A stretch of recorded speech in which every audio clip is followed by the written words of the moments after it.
three possible methods by which the communists might take us over. One would be by a peaceful coup d'etat, as in Czechoslovakia in 1948. The second method would be by fomenting civil war in this country and aiding the communist side with military might. But there is a third method, which they are clearly relying on most heavily, and this is taking us over by a process so gradual and insidious that communist rule is slipped over so far on the American people before they ever realize it is happening.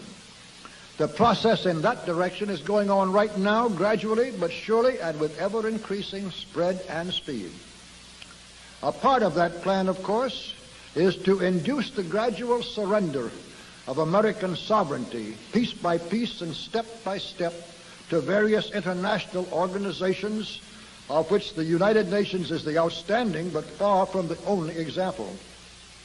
But another part is the conversion of the United States into a socialist nation, quite similar to Russia itself in its economy and political outlook, before police state enforcement is ever introduced.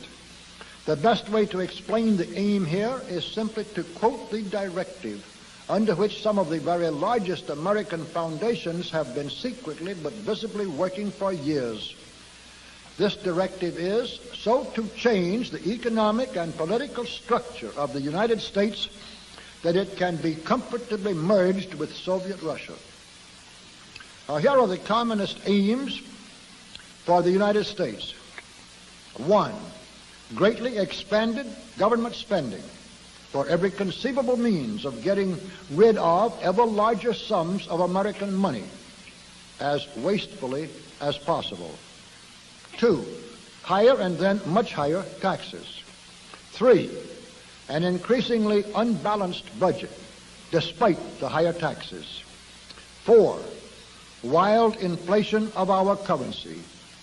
5. Government controls of prices, wages, and materials, supposedly to combat inflation. 6. Greatly increased socialistic controls over every operation of our economy and every activity of our daily lives. This is to be accompanied, naturally and automatically, by a correspondingly huge increase in the size of our bureaucracy and in both the cost and reach of our domestic government. 7. Far more centralization of power in Washington and the practical elimination of our state lines. There is a many-faceted drive at work to have our state lines eventually mean no more within the nation than our county lines do now within the states. 8. The steady advance of federal aid to and control over our educational system, leading to complete federalization of our public education. 9. A constant hammering into the American consciousness of the horror of modern warfare, the beauties and the absolute necessity of peace. Peace always on communist terms, of course. And 10, the consequent willingness of the American people to allow the steps of appeasement by our government which amount to a piecemeal surrender of the rest of the free world and of the United States itself. In summary, gentlemen, we are losing, rapidly losing, a Cold War in which our freedom, our country, and our very existence are at stake. And while we don't seem to know we are losing this war, you can be sure the communists do. There is just one thing, only one thing in the whole world which the communists fear today.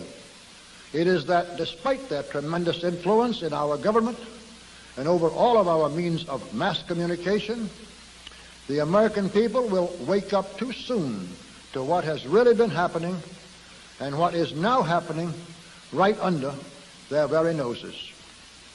The only thing which can possibly stop the communists is for the American people to learn the truth in time.